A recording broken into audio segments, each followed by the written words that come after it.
Une fois que votre création est terminée sous Illustrator CS6, il est toujours vivement conseillé de vérifier la façon dont va être imprimée l'illustration sur un papier d'imprimante ou encore lu sur un périphérique de sortie, tel que le web par exemple. Donc vous allez en fait réaliser ce que l'on appelle un format d'épreuve. Donc pour cela, une fois que vous trouvez sur votre illustration, il vous suffit tout simplement de vous rendre dans le menu Affichage, puis Format d'épreuve. Vous avez ici différents menus qui apparaissent. Vous pouvez alors sélectionner le menu Personnaliser et automatiquement vous avez cette petite boîte de dialogue qui va s'ouvrir. Si vous cliquez maintenant sur le premier petit menu déroulant, vous allez avoir ici, comme vous pouvez le voir, différents profils qui vont apparaître en fonction justement de ce que vous souhaitez imprimer. Dans cette rubrique de périphérique de simulation, vous allez devoir en fait choisir le profil de votre choix selon si vous souhaitez que l'illustration sorte sur votre imprimante de bureau. Donc vous allez pouvoir choisir le profil que vous souhaitez, ou alors si vous souhaitez par exemple que celle-ci soit imprimée chez un imprimeur.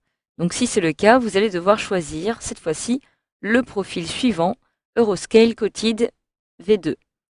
En dessous, vous avez la possibilité de conserver les numéros CMJN, ou si vous décochez cette petite case, vous allez choisir parmi les différents modes de rendu qui vous sont proposés ici.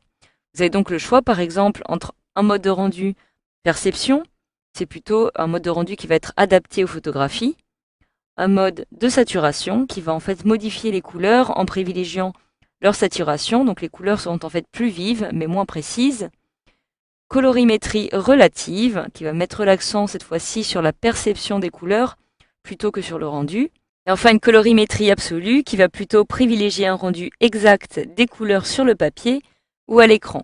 Donc je vais choisir celle dernière. Et en dessous, vous allez avoir maintenant les différentes options d'affichage à l'écran. Donc vous pouvez décider par exemple de cocher la petite case simuler la teinte du papier. Si vous souhaitez par exemple simuler à l'écran le rendu des couleurs telles qu'elles vont sortir justement sur le papier au final, vous pouvez ainsi corriger les différentes teintes qui vous apparaissent plutôt ternes ou saturées. Donc je vais cocher cette petite case, ou alors sinon vous pouvez décider de simuler l'encre noire en cochant cette petite case qui est actuellement cochée par défaut. Vous pouvez d'ailleurs avoir un aperçu au fur et à mesure en cochant cette dernière. Je vais la décocher, je clique alors sur OK pour valider, et automatiquement l'affichage va simuler la manière dont le document va apparaître au final lors de votre impression. Donc vous pouvez maintenant, si vous le souhaitez, décider d'ajuster les couleurs en fonction. Alors une fois que vous avez réalisé justement ces différentes manipulations, vous avez la possibilité de réaliser une impression d'une épreuve papier. C'est en fait une sortie que vous allez réaliser sur une imprimante de bureau. Il s'agit en fait d'une simulation de ce que va donner votre document sur le périphérique d'impression finale.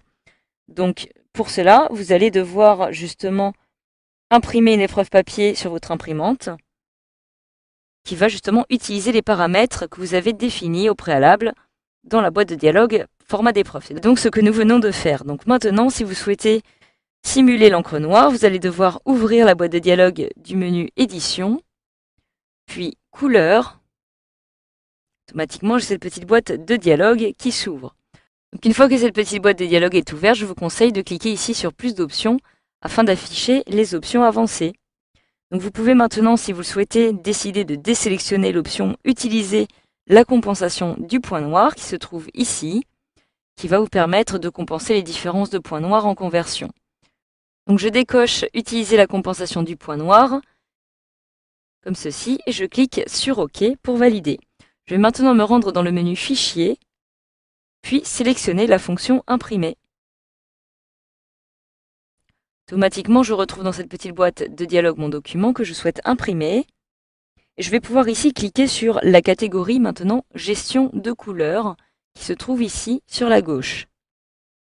Dans le menu Imprimante, je vais pouvoir sélectionner mon imprimante parmi la liste de celles qui me sont proposées ici.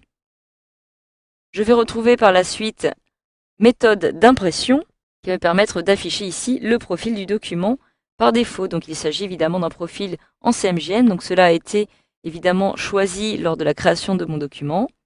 Je vais maintenant pouvoir sélectionner ici le mode de rendu parmi ceux qui me sont proposés. Donc je retourne sur perception, saturation, colorimétrie relative ou absolue. Je conserve colorimétrie relative, ce qui va me permettre de simuler cette fois-ci la teinte du papier et de l'encre noire. Donc une fois que vos choix sont effectués, il vous suffit maintenant de cliquer sur imprimer pour imprimer votre épreuve papier et d'avoir donc un aperçu de ce que cela va pouvoir donner. Donc voilà, grâce à cette formation, vous savez maintenant désormais comment préparer un document pour impression afin d'améliorer la gestion des couleurs sous Illustrator CS6.